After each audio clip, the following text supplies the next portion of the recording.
दोस्तों आज की इस वीडियो में हम बात करेंगे कलाम साहब द्वारा बताई गई लीडरशिप के बारे में।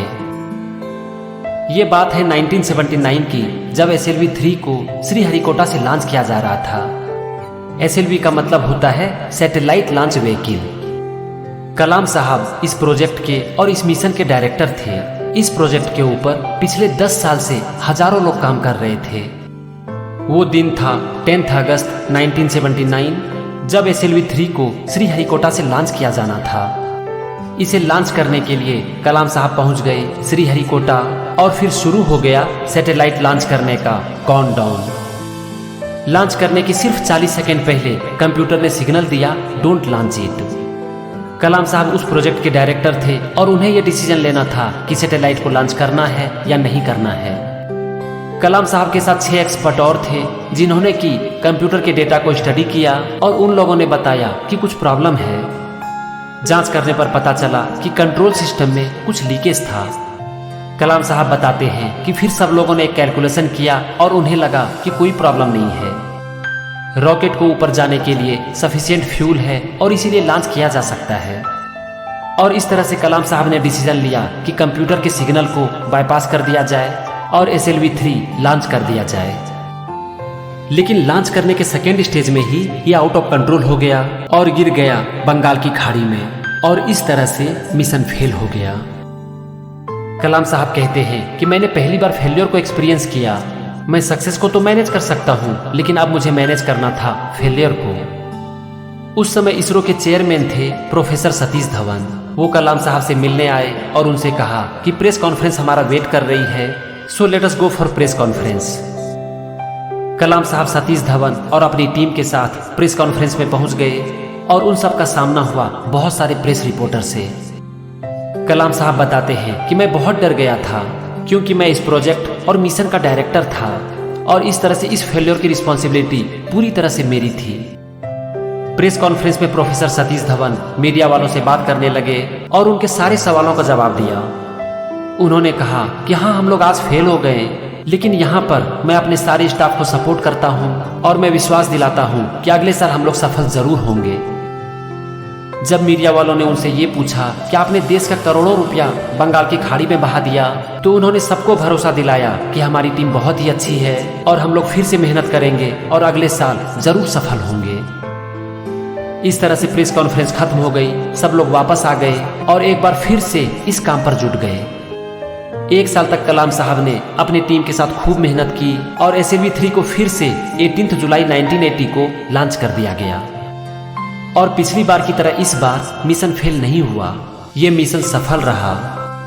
अब यहाँ पर फिर से सबको जाना था प्रेस कॉन्फ्रेंस के लिए। तो कलाम साहब बताते हैं कि जब उन्होंने प्रोफेसर सतीश धवन से प्रेस कॉन्फ्रेंस में जाने के लिए रिक्वेस्ट किया, तो वो बोले मेरी जरूरत नहीं है, आप लोग जाकर प्रेस कॉन्फ्रेंस कर लो। और इसी के बारे में कलाम साहब बताते हैं कि ये है लीडरशिप।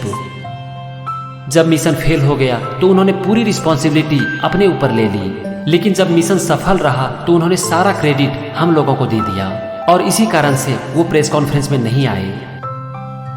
इसी का जिक्र करते हुए कलाम साहब कहते हैं कि he was a great leader. आप इस वीडियो क्लिप को देखो। Next year, July 18, 1980, when he succeeded, Professor Dhawan said, you go and conduct the press conference. Do you follow what it means? It means when the failure occurred, the leader took it up. When the success came, he used his team. दोस्तों ये थी एक छोटी सी घटना जो कि हमें leadership के बारे में बहुत कुछ सिखाती है। एक लीडर की सबसे बड़ी क्वालिटी क्या होती है? डिसीजन लेना। हमारे सामने भी बहुत बार ऐसी परिस्थितियां आ जाती है कि हमें एक डिसीजन लेना होता है, तो यहाँ पर एक लीडर का रोल बहुत इंपॉर्टेंट हो जाता है। जब सब कुछ अच्छा चल रहा हो तब तो कोई भी डिसीजन ले सकता है, लेकिन जिंदगी की परिस्थितियां हमेशा हमारे फेवर में नहीं होती, पर हमें उस समय भी डिसीजन तो लेना ही होता है। जैसा कि कलाम साहब को डिसीजन लेना पड़ा जबकि कंप्यूटर सिग्नल दे रहा था डोंट लॉन्च। ये पॉसिबल है कि आपका डिसीजन गलत हो जाए, लेकिन डिसीजन तो लेना ही पड़ेगा ना। और यहीं पर आता है एक लीडर का रोल। आपकी लाइफ में भी बहुत बार ऐसी परिस्थितियां आएगी जबकि सिचुएशन आपके फेवर में नहीं होगा, लेकिन आपको डिसीजन लेना पड़ेगा। तो यहाँ पर आप सबसे पहले सिचुएशन की हर परिस्थिति को देखो और फिर एक डिसीजन ले लो। परिस्थितियां जब हमारे अनुकूल हो तब तो कोई भी डिसीजन ले सकता है, लेकिन जब परिस्थितियां हमारे अनुकूल नहीं हो तब डिसीजन लेना लीडरशिप की एक बहुत बड़ी क्वालिटी है। दूसरी लर्निंग, रिस्पॉन्सिबिलिटी। एक लीडर हमेशा रिस्पॉन्सिबिलिटी अपने कंधों पर लेते हैं, खास करके उस समय जब मिशन फेल हो जाती है, और जब मिशन सक्सेस हो जाती है तो सारी क्रेडिट अपनी टीम को दे देते हैं। लीडरशिप की थर्ड क्वालिटी जो कि हम इस वीडियो से सीख सकते हैं वो है क्रेडिट। मैं यहाँ पर उस क्रेडिट के बारे में बात नहीं कर रहा हूँ जो कि प्रोफेसर सतीश धवन मिशन की सफलता पर अपने टीम को देते हैं। यहाँ पर मैं बात कर रहा हूँ कलाम साहब की। वो खुद एक लीडर थे, प्रोजेक्ट डायरेक्टर थे, इस मिशन के डायरेक्टर थे, लेकिन उन्होंने कभी भी खुद के बारे में कुछ नहीं बोला। उन्होंने कभी भी ये नहीं कहा कि मैंने इतने बड़े मिशन को लीड किया, इतने बड़े प्रोजेक्ट को लीड किया। वो बता रहे हैं सतीश धवन के बारे में कि वो एक बहुत बड़े लीडर थे, और इतनी मेहनत के बाद, इतने बड़े प्रोजेक्ट को अंजाम देने के बाद खुद के बारे में कुछ नहीं बोल रहे हैं। ये है लीडरशिप क्वालिटी। लीडरशिप की अगली क्वालिटी, डील विथ फेलियर। दोस्तों, हम सब सफल होना चाहते हैं, लेकिन सफलता रात की नींद मांगती है और बलिदान मांगती है। रात की नींद और बलिदान के बावजूद इसकी कोई गारंटी नहीं है कि हम सफल हो ही जाएंगे, लेकिन बावजूद इसके जो एक लीडर होते हैं ना, वो लगे रहते हैं, कभी भी गिव अप नहीं करते और हार नहीं मानते। आप यहाँ पर देखो, इतना बड़ा मिशन फेल हो गया और देश का करोड़ों रुपया बंगाल की खाड़ी में बह गया, तो क्या कलाम साहब ने मिशन को छोड़ दिया? जब उन्होंने डिसीजन लिया कि नेक्स्ट ईयर इसे फिर से लॉन्च करेंगे, तो क्या इसकी गारंटी थी कि मिशन सफल हो ही जाएगी? ना, कोई गारंटी नहीं थी। लेकिन बावजूद इसके उन्होंने हार नहीं मानी और फिर से कोशिश की, और यही है एक लीडर की बहुत बड़ी क्वालिटी। दोस्तों, ये थी लीडरशिप की कुछ क्वालिटी जो कि हम कलाम साहब से सीख सकते हैं, और मैं मानता हूँ कि ये चीज हमें लीडरशिप के बारे में सब कुछ सिखा देती है।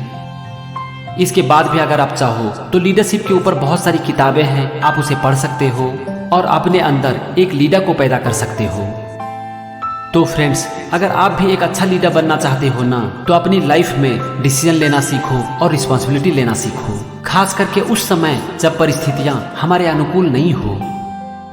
फिर जब कभी भी आप किसी भी मिशन में सक्सेस हो जाते हो ना, तो सबसे पहले खुद को क्रेडिट दो। आपने बिल्कुल ठीक सुना, मैं एक बार फिर से रिपीट करता हूं कि सबसे पहले खुद को क्रेडिट दो, लेकिन अपने मन ही मन, और उसके बाद सारा क्रेडिट अपनी टीम को दे दो। इससे आप अपनी टीम की नजर में बहुत ऊपर उठ जाओगे, और आपकी ये क्वालिटी आपकी टीम को आपसे बांध कर रखेगी। फिर अगर वो चाहेंगे भी तो आपको छोड़ नहीं पाएंगे। और last but not the least, deal with failure. चाहे कुछ भी हो जाए, डटे रहना, मैदान छोड़कर मत भागना और हार नहीं मानना। दोस्तों, मैं उम्मीद करता हूँ कि ये वीडियो आपको पसंद आई होगी और ये आपको एक लीडर बनाकर ही छोड़ेगी। जय हिंद, वंदे मातरम।